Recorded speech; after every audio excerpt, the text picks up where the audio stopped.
2003 का साल, स्वीडन का एक छोटा सा शहर स्टॉकहोम। वहां एक नन्ही सी लड़की पैदा हुई जिसका नाम रखा गया ग्रेटा थनबर्ग। उसके वालिदीन आम नहीं थे। वालिद एक मशहूर अदाकार और वालदा एक मारूफ गलोकारा थीं।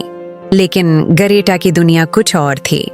वो ना तो शोहरत चाहती थी न दौलत। उसका दिल सिर्फ एक चीज के लिए धड़कता था, जमीन के लिए। बचपन ही से ग्रेटा बहुत हसास बच्ची थी। जब वो 8 साल की हुई तो स्कूल में उसने एक वीडियो देखी। इस वीडियो में दिखाया गया कि कैसे इंसान जमीन को तबाह कर रहा है।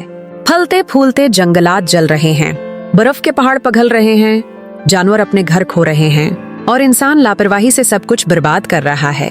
ये वीडियो देखकर ग्रेटा के अंदर कुछ टूट गया। वो घंटों सोचती रहती, अगर बड़े जानते हैं कि जमीन खतरे में है तो वो कुछ करते क्यों नहीं। उसी सोच ने एक दिन उस नन्ही सी लड़की को दुनिया का सबसे बड़ा माहौलियाती हीरो बना दिया।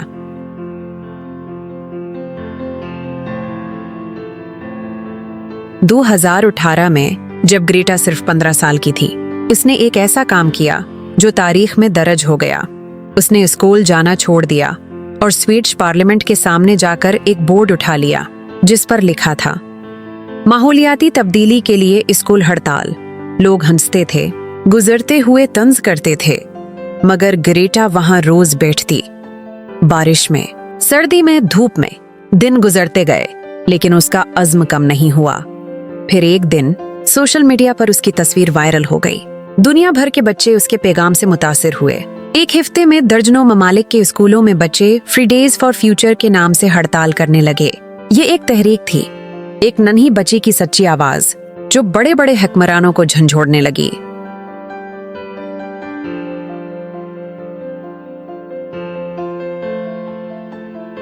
ग्रेटा को मुख्तलिफ आलमी फोरम्स पर मदहू किया गया। यूरोपीय यूनियन, अक़वाम मुत्तहिदा और हती की आलमी इक़्तिसादी फोरम में भी उसने खिताब किया, लेकिन उसके अल्फाज आम नहीं थे। वो सच की आवाज थी। इसने एक दिन अक़वाम मुत्तहिदा में कहा, आप लोगों को ये कैसे जुरात हुई। वो गुस्से में नहीं थी, वो दर्द में थी। उसने दुनिया के लीडरों को कहा, आप खाली बातें करते हैं, वादे करते हैं, मगर अमल नहीं करते। हमारी नस्ल मर रही है और आप अब भी पैसे गन्ने में मसरूफ हैं। ये तकरीर सुनकर दुनिया खामोश हो गई। एक 15 साला बच्ची ने दुनिया के ताकतवर तरीन लोगों को आईना दिखा दिया।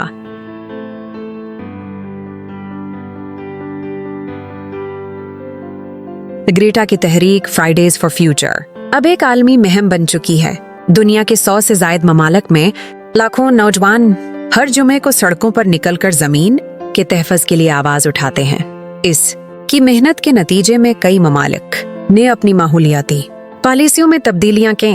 उसने आवाम को ये एहसास दिलाया कि जमीन सिर्फ हमारे लिए नहीं बल्कि आने वाली नस्लों के लिए भी है। ग्रेटा ने कभी अपनी शहरत का फायदा नहीं उठाया। इसने कहा, मैं कोई खास नहीं, मैं सिर्फ वो कर रही हूँ जो हर इंसान को करना चाहिए। लेकिन कामयाबी का रास्ता हमेशा आसान नहीं होता। ग्रेटा को तनकीद का सामना भी करना पड़ा। कुछ लोगों ने कहा कि वो सियासत कर रही है, कुछ ने कहा कि वो बड़ों की बातों में आ गई है, मगर ग्रेटा ने सबको जवाब दिया, मैं सियासत नहीं कर रही, मैं हकीकत बता रही हूँ। उसे एस्पर्गर सिंड्रोम भी है, जिसे वो अपनी ताकत कहती है। वो कहती है, मैं दुनिया को मुख्तलिफ जाविये से देखती हूँ और यही मेरा हुनर है।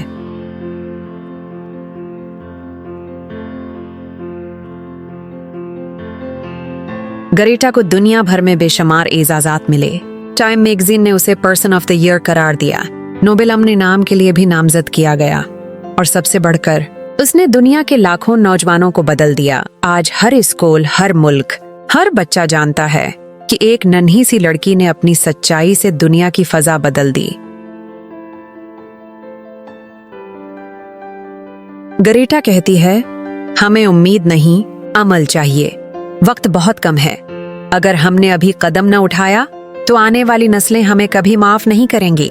उसके अल्फाज हर नौजवान के दिल में एक चिंगारी बनकर जलते हैं, एक ऐसी चिंगारी जो दुनिया को बेहतर बनाने के लिए मजबूर करती है।